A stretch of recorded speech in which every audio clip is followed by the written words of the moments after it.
نعود إلى الداخل المصري، وخبر من جريدة البوابة: وقف تصاريح الزيارة لسجناء الإرهاب. كشف مصدر قضائي أن النيابة اتخذت قرارا بمنع تصاريح الزيارة للمتهمين في قضايا سياسية وإرهاب لحين الانتهاء من الانتخابات لدواعي أمنية. يعني الحقيقة احنا في آخر مرحلة من انتخابات مجلس النواب. سبقها قبل كده مرحلتين للمجموعة الأولى من المحافظات. المرحلة الأولى من الانتخابات انتخابات وإعادة، وسبق هذه المرحلة الثانية المرحلة الأولى من المرحلة الثانية أو المحافظات المرحلة الثانية. يعني ثلاث مشاهد انتخابية مرت بدون أي تعكير لصف هذه العملية. لم نرى ولم نشاهد أي عمل يوصف بأنه عمل عنيف حتى وليس إرهابي في حق الناخبين ولا في حق صناديق الاقتراع ولا أماكن الاقتراع ومقراتها ولا أي شيء.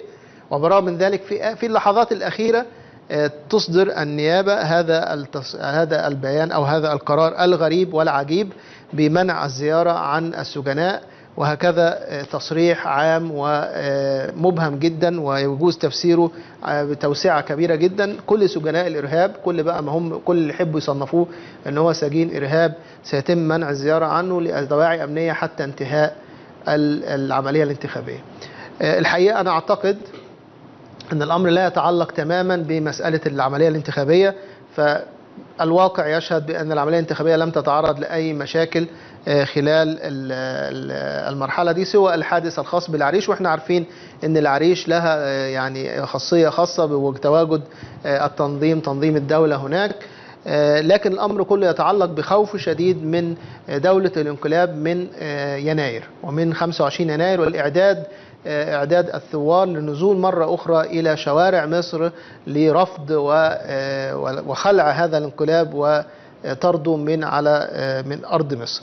فأعتقد أن هم يخشون أن يحدث تنسيق ما بين المتواجدين في السجون وبين الموجودين في الأرض في الخارج، يدعم من هذا التحرك والتوجه والمواجهات أو التظاهرات المنتظرة في خلال يناير القادم. ولهذا هم سيتخذون عدة يعني تبريرات من أجل إيقاف الزيارة لحين الخروج من هذا اليوم. وإن شاء الله يعني نسأل الله التوفيق لثوار مصر أن يثبتوا لهذا النظام أنه لا مكان له على أرض مصر خلال يناير القادم. أيضا بنؤكد على أن ليس هناك تنسيق ما بين القيادات المسجونة والمعتقلة في سجون مصر وبين من يديرون الأمر في الشوارع. فيعني خلاص الناس اللي هم بره دلوقتي عارفين ازاي بيتصرفوا ومش محتاجين يرجعوا لأي حد في السجون حتى يستأذنوه في ما يفعلون، فهم أدرى بأمورهم بكل تأكيد. من المصري اليوم: من شباب الثورة للرئاسة لا نحتاج إلى الاحتواء وإنما العدل. رحب عدد من شباب ثورتي 25 و30 يونيو بنشرته المصري اليوم أمس حول إجراء رئاسة الجمهورية اتصالات مع مجموعة منهم تمهيدا لعقد لقاء مع الرئيس بهدف احتواء الشباب، وأكد بعضهم أنهم تلقوا اتصالات غير مباشرة بالفعل.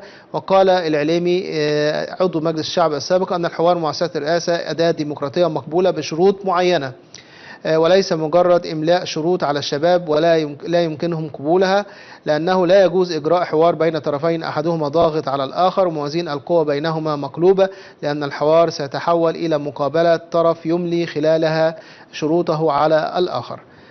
إذن يعني العليمي بيوضح أن النظرة الاستعلائية من قبل الانقلاب لكل شباب الثورة، وأن هم يجب أن هم يلتزموا بشروط معينة حتى يسمح لهم بالظهور مرة أخرى والعمل السياسي وإبداء آرائهم، أمر غير مقبول لدى شباب الثورة. أيضا معنا تعليق من الفيسبوك على هذا الأمر من حساب الأستاذ محمد إبراهيم يقول: المصري اليوم: الرئاسة تبدأ احتواء شباب يناير، أظن ما فيش مكان في السجون تاني للاحتواء، أنا خايف يكون احتواء في القبور. تعليق الحقيقة لا يحتاج إلى مزيد من التعليق من محمد إبراهيم. من الدستور أيضا معنا خبر بعنوان: 98 مليون نسمة عدد سكان مصر يوم الأحد القادم. قال اللواء أبو بكر الجندي رئيس الجهاز المركزي للتعبئة العامة والإحصاء أن عدد سكان مصر بالداخل سيصل إلى 90 مليون نسمة يوم الأحد القادم، مشيرا إلى أن عدد المصريين بالخارج وفقا لبيانات وزارة الخارجية يبلغ نحو 8 ملايين مصري أو 88 نسمة. الحقيقة هذا العدد الدول التي تحسن إدارة مواردها بتعتبره كنز استراتيجي. لما يكون عندك كل هذا الكم من يعني أنعم عليك بكل هذا الكم من المواطنين المخلصين لبلادهم، هذا بالتأكيد كنز استراتيجي يحتاج فقط إلى إدارة تحسن توجيهه وتوظيفه في خدمة البلاد والرقي بها والنهضة بها. ولكن ما نستمع إليه في مصر دائما أن هذا عبء شديد جدا على الدولة، وأن هذا هو الذي يؤخر تقدم مصر، وأن هذا هو سبب عدم ظهور الإنجازات. كل هذا الفشل المتوالي والمتواصل وتعليق هذا الفشل المتواصل على شماعة زيادة أعداد المواطنين. دول أخرى أعدادها بالمليارات وتقدمت الآن لتصبح في مقدمة دول العالم اقتصاديا واجتماعيا من كل النواحي. إذن هي المشكلة في الإدارة دائما وفي فشل الإدارة. وكما قلنا أن مع العسكر دائما، ومنذ أن حل العسكر على حكم أو في حكم مصر منذ ثورة 52 أو انقلاب 52، والأمور في تأخر دائم، وهم ينظرون نظرة دائما سلبية جدا لزيادة أعداد مواطني مصر. فنأمل أن يمن الله علينا بقيادة حكيمة وإدارة قوية تستطيع أن تستغل هذه الأعداد في الرقي والنهوض بمصر كما نرجو ونحب جميعا.